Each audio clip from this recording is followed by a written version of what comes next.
Hi, I'm Rachel Barnett with Gentle Frog. In today's video of custom QuickBooks training, I want to show you how to receive a payment against an invoice.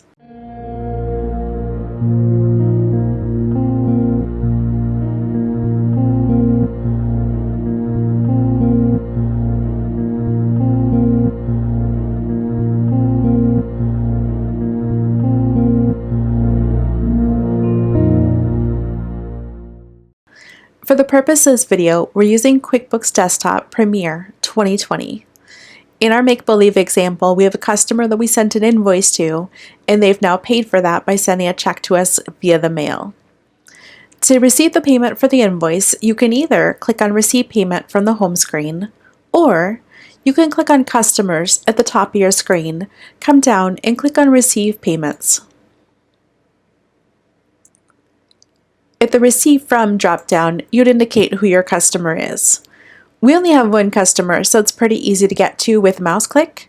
If you had multiple customers, you could always just type them in here. So once you start typing, it'll pre-fill anybody who fills that parameter.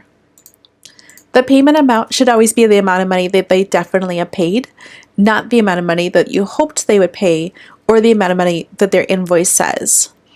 So in this make-believe example, we're going to say they paid $175.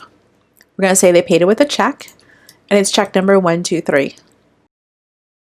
QuickBooks is helpfully pre-selecting this $175.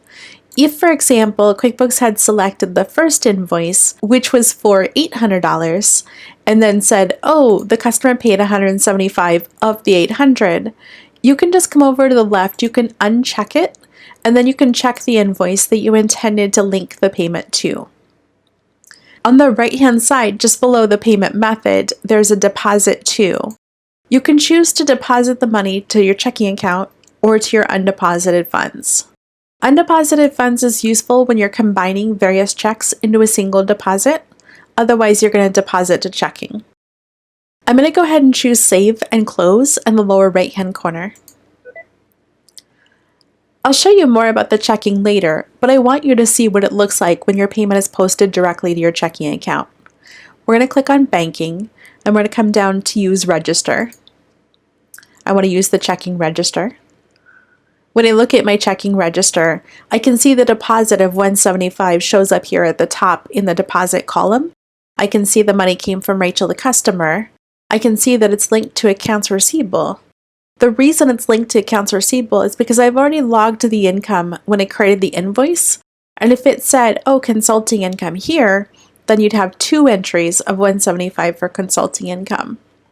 Like I said, we'll talk more about the register in a later video, but I really wanted you to see here's where it goes after you mark it as paid. If you have any questions, please leave a comment, send me an email, or schedule an appointment. Thank you so much.